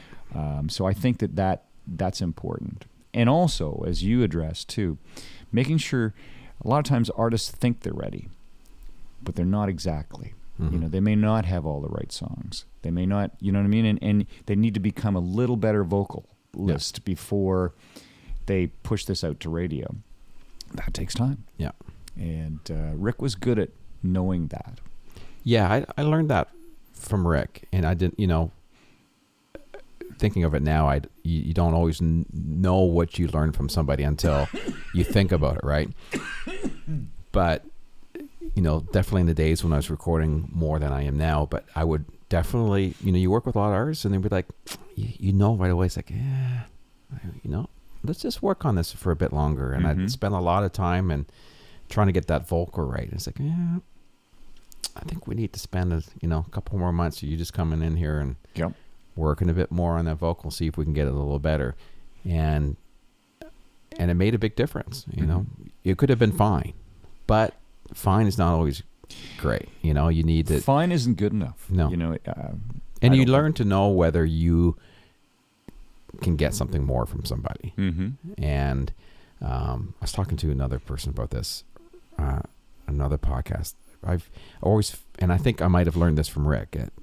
I've been able to figure out when you work with somebody, you can hear them sing, or if it's a musician or whatever it is, you have a sense whether there's more in there, or if there's not. And for some reason you have a bit of a sixth sense, knowing whether I can spend some time with this person. I know there's more in there, or else they could play, and you just kind of know that's as good as it's going to get, without pushing either way. And I think I learned that from the years of working with Rick, and whatever that sort of sense is, you kind of figure that out. Because some people there's some people you can really push and you can get a lot more from, and there's other people you can get, and you just know that's what it is. Right. Yeah. Well, and I think too, with the technology the way it is, you can perfect pitch with technology. You can perfect phrasing. You can move it around and meter, but you can't recreate tone, and you can't create character. And so those are the two elements that I think are very important. I mean, it's nice to have somebody who can sing in pitch. It's nice to have somebody that gets the meter of the tune, right? But if they don't have the tone and they don't have the character, that's a tricky one. And sometimes that is what you're saying, is that you're allowing them And another good one is here. Send them home with here's a mix of the vocal. Listen to it, learn it. Like literally, go home and learn your song. Because a lot of times too, that I'll listen to somebody's record, and obviously it's a little different these days, but in the past, and still to a certain extent, how quickly did you make your record? Blah blah blah. And I listened to the 8 songs, and I can probably I can tell you what the last 3 songs you wrote were. Yeah. I can tell where the vocal doesn't get as good. It's not as experienced. It's not as cool. It's not, and I can tell you what song, the 2 songs that you nailed are probably the oldest songs, the songs that you have sang the most often. Yeah. And this plays into what we were both just talking about, is that, okay, well, that's pretty good. Here, I'm going to give you a little mix. Go home and listen to it in your car and sing along with it. Get used to what, and comp it for them, right? Give them where the meter is supposed to be. Yeah, give them the best version of it. Best version of it, so they're not embarrassed, and then have them come back. And sometimes, depending on, it might take 2 or 3 times doing that. Yeah. But you're right. At the end, it's going to be worth the wait. And some singers, they are new, they are young, and they just experience plays a part. I think we're lucky we grew up in the time that we did, because we kind of experienced 2 different things.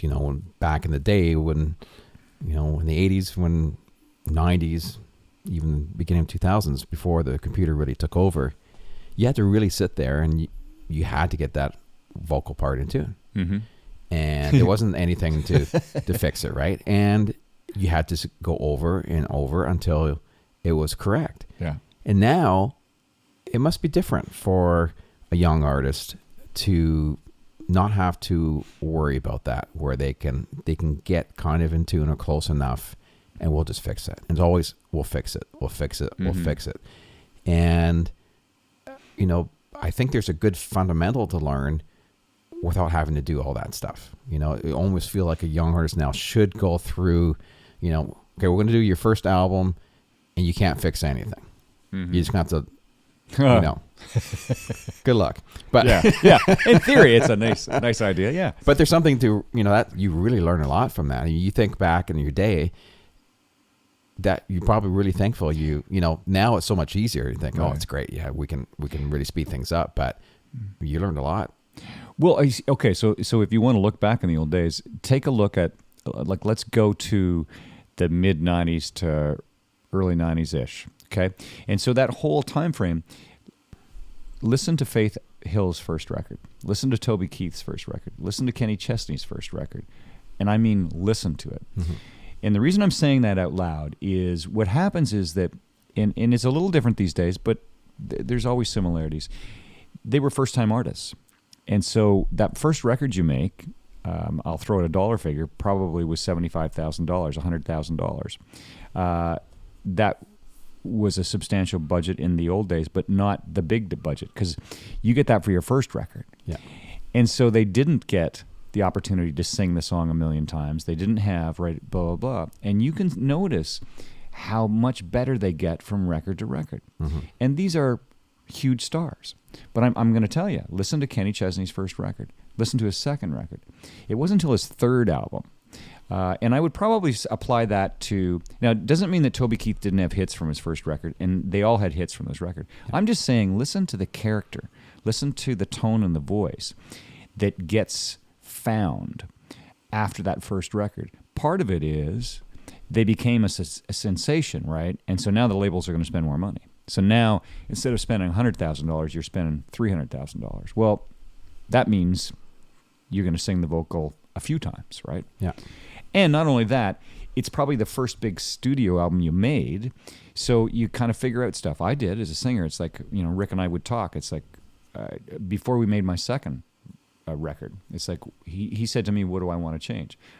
I said, I want to change. I want to do better vocals. I want to have a better tone. And his thing was he wanted to mix up the rhythms from the first record. That was, we had just a conversation about, because the songs I was going to write were the songs we were going to do. And so, and I think that, again, every artist should learn and mature and try to get better. And they do. I mean, even the people that are amazing start from somewhere. Yeah. And you think back, you know, not going back to the old days all the time, but you take a look at the gigs you used to do. Like you said, you played 6 nights a week. Yep. Who does that anymore? No. I mean, the dates are so scattered. And back then, man, your band got really tight. I mean, everything got really good. And because you're playing every single night. And then the next town, I'm playing 6 nights. And I think seeing live groups back then, there was something way more exciting about it.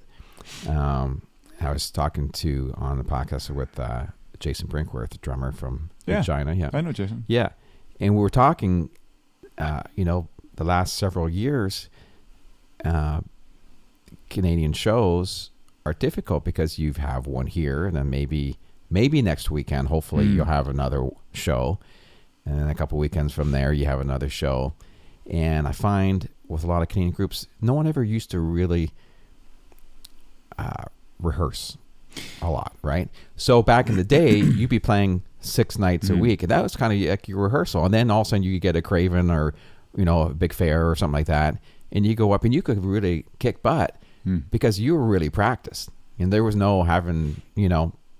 But nowadays it's way tougher. I mean, obviously budgets don't always allow for you to be able to do that, but I see, you know, lots of times you'll be on a festival, there's Canadian acts will do well and they sound good, but there's just something missing because they haven't rehearsed. And then the American act will come in after them, who's been touring, you know, the States forever, and they'll just come and say, wow, what happened there, right? Well, what I'd say to that, and I'm only going to contradict you slightly, is that what I found after seeing a couple festivals is, now it's your point is well taken.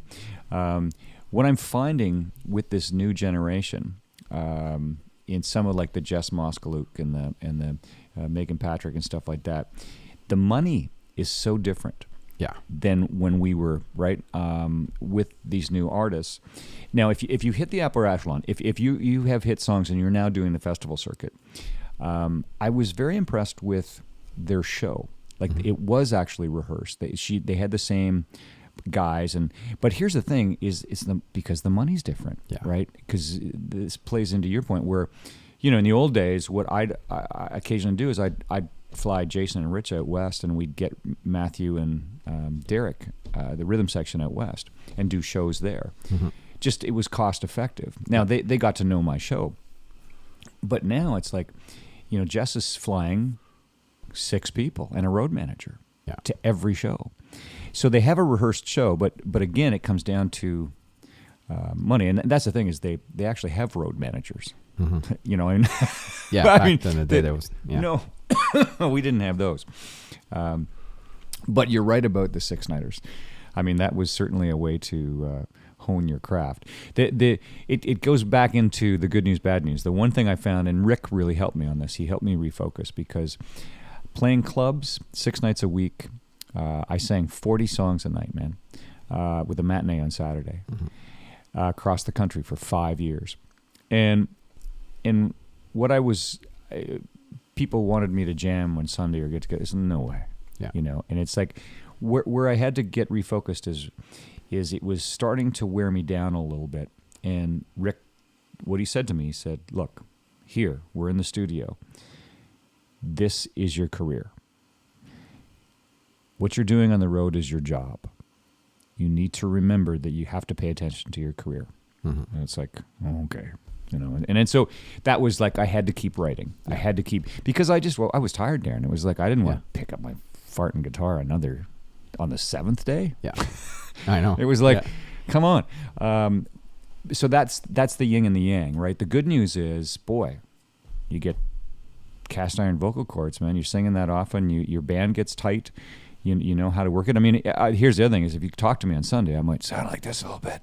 You know, and Monday'd roll around and you wouldn't hit any of the high notes Monday and Tuesday, unless Tuesday was ladies' night. But you know, but you wouldn't, like you'd coast a little bit Monday and Tuesday, and then ladies' night's usually Thursday, so you're giving it there. You're gonna hit all the notes on the weekend, and then you always showed off if an agent came in or something, right? But you had to pace yourself, right, to peak on the weekend, and the people, and then be careful how much you talked on Sunday to start the whole process over again. Yeah. But that was then, and this is now. And I often think, I don't know if I could play 3 sets. Yeah, of music. my fingers would hurt. It would be tough now, wouldn't it? Yes. If you get used to going up and throwing out an hour or an hour and a half. Yeah. And then... thank you very much. Yeah. And I think you probably would pace yourself a bit more back then, because now I think you're able to give it more, because you know it's just a certain length of time, and before you'd have to really pace it out. And it was fun. It was a fun. It was hard work. It was a fun time on the road. And the reason it was fun mostly because I was in my 20s, and I didn't know any better. Yeah. But I will also say it was hard work, and you do.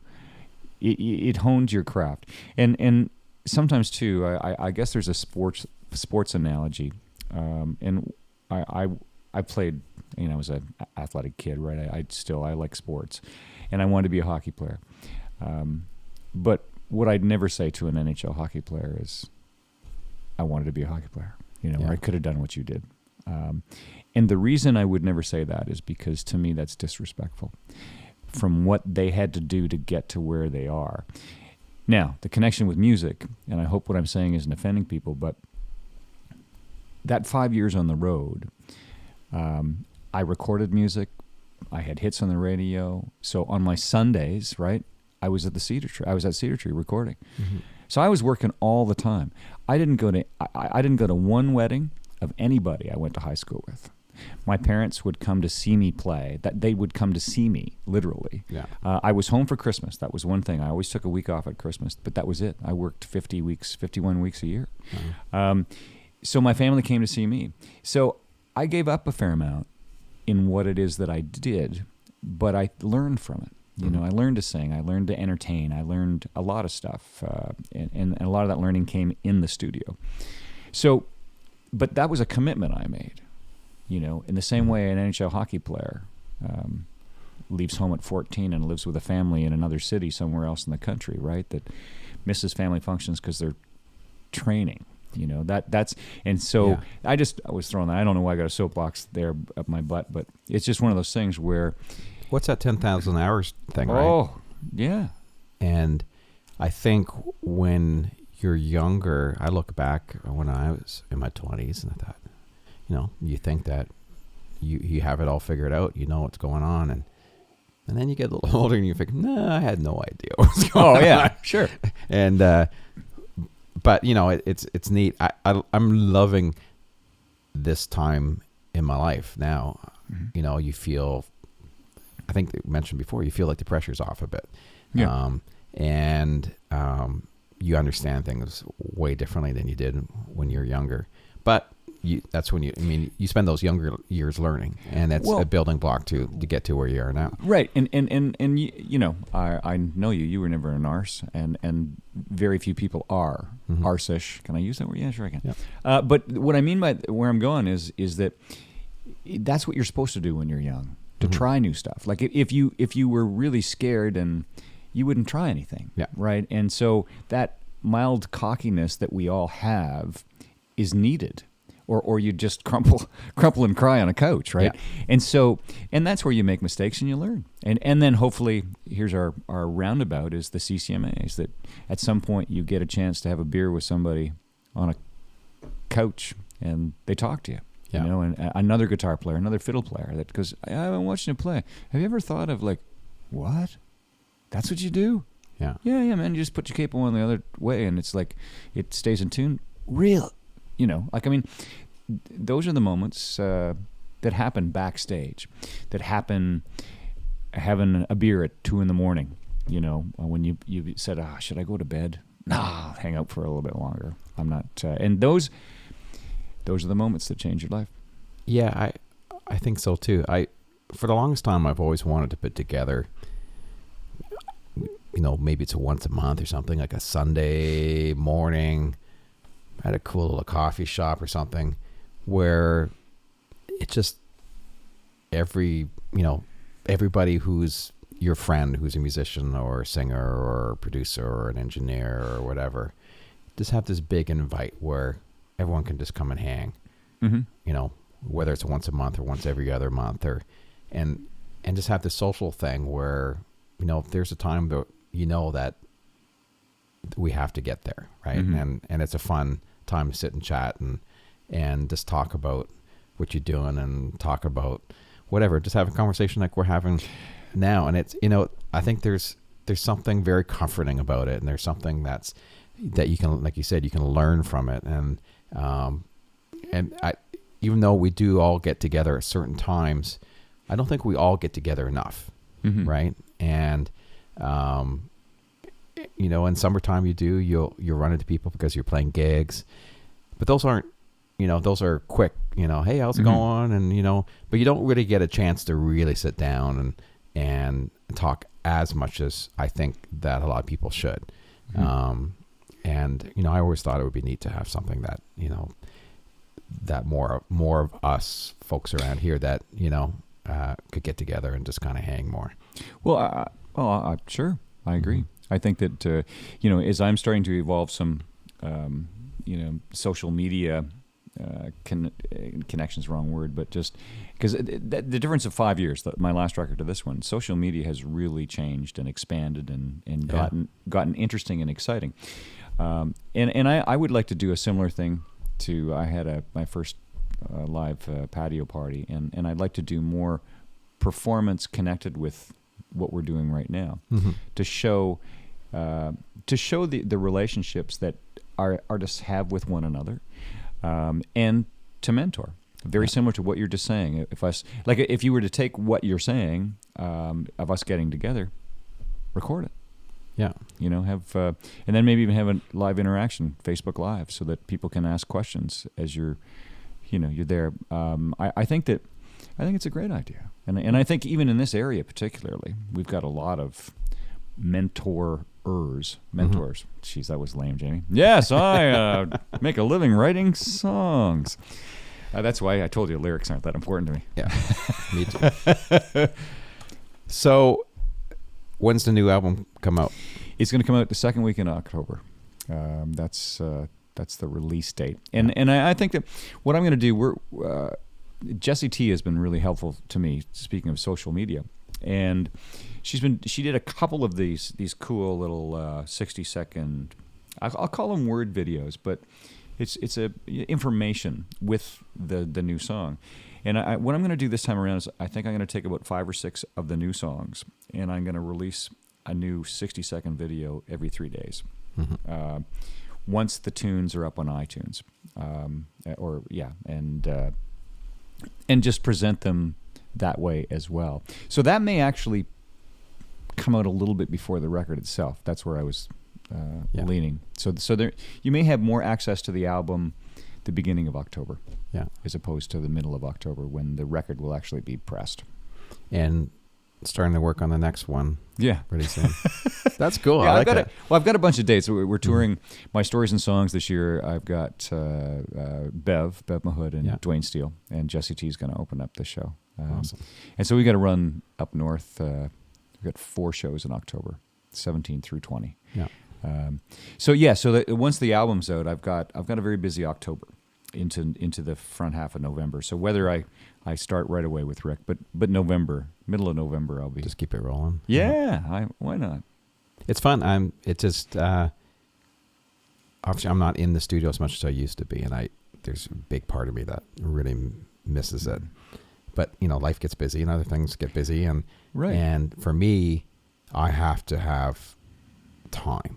Like it's the same thing. I want some time. I don't want to just we've got 2 hours tonight. It takes more than 2 hours to really get going. You know. Sure.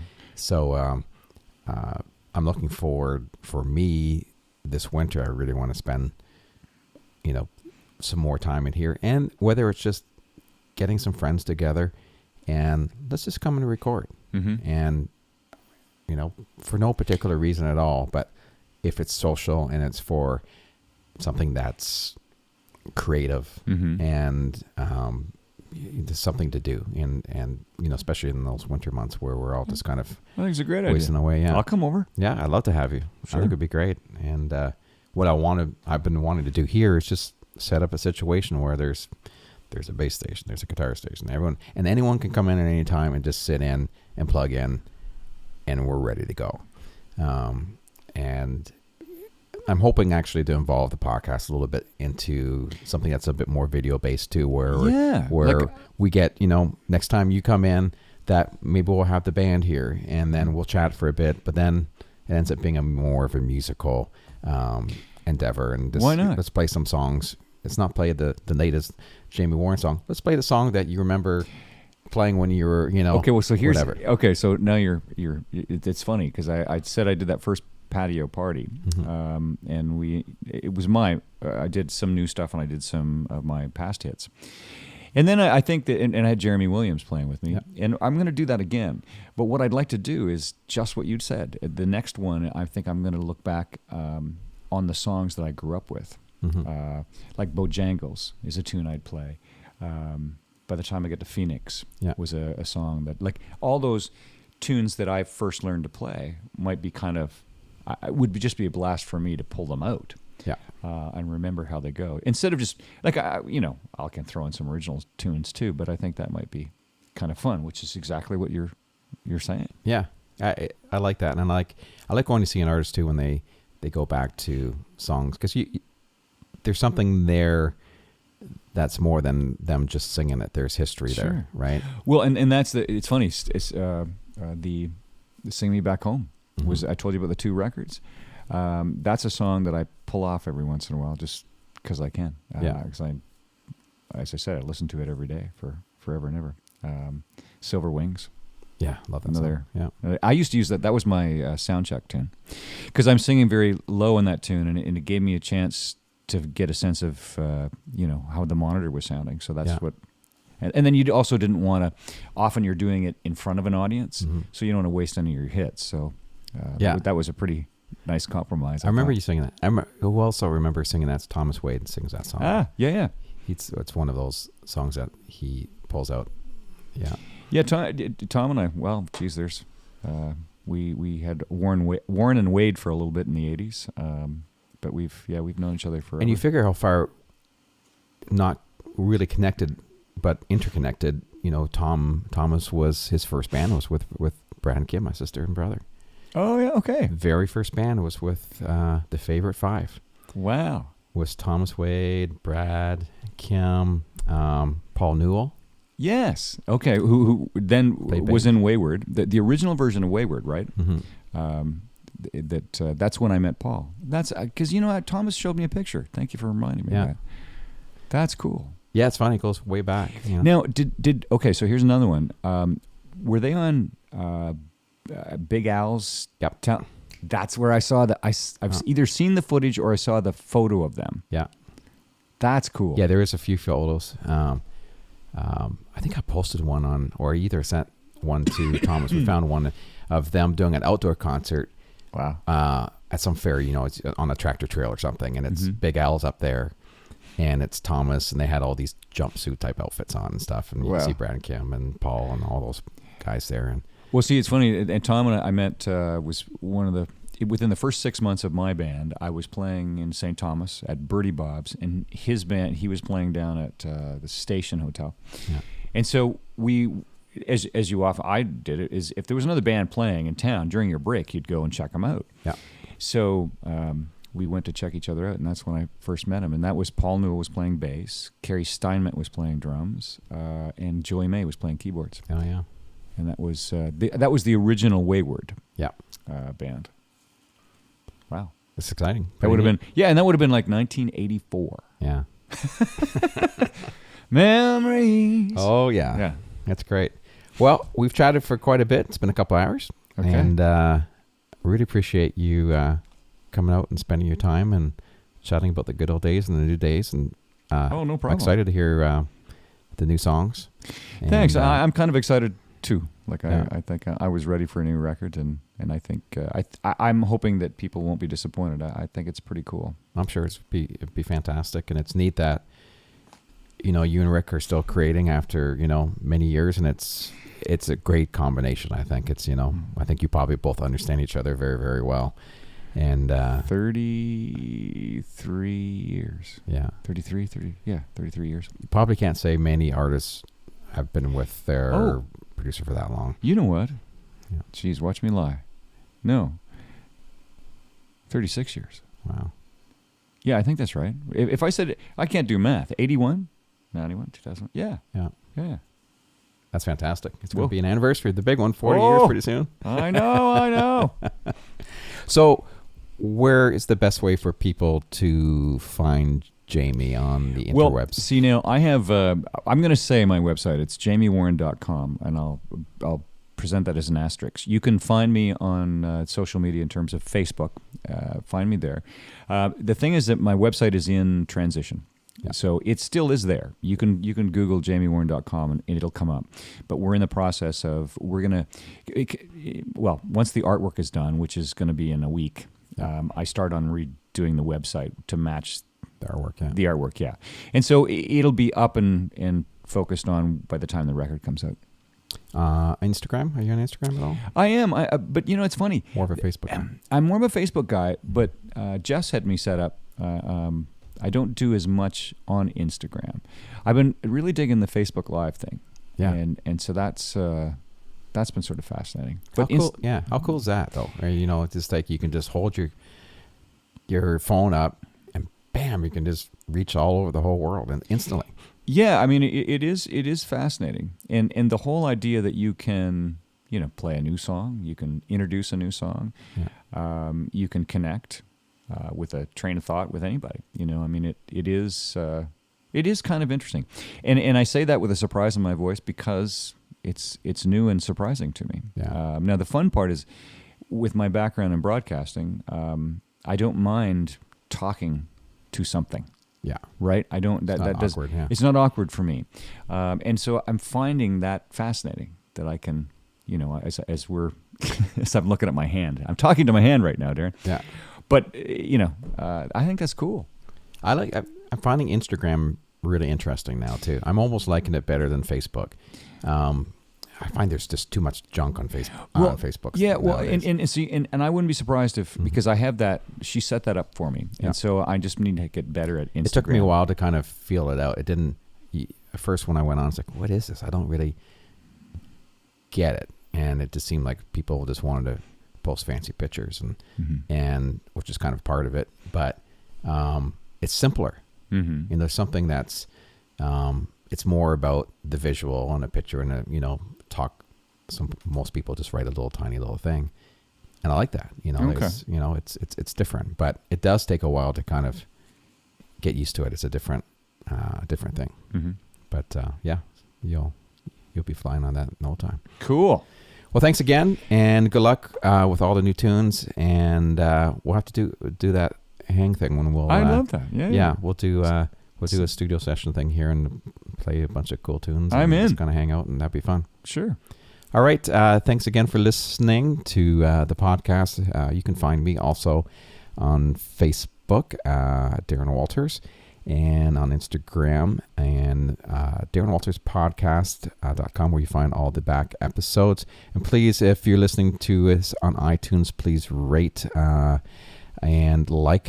So it just kind of moves us up the scale and gets up into chart land. So and to all your friends and neighbors, and have them listen. The more, the merrier. And feel free to download all my songs on iTunes. Is that can I? Yeah, Yeah, for sure. sure. Yeah, find Jamie on iTunes, and you'll see all the new tunes coming out real soon. So exciting. All right, thank you very much. We'll see you next time.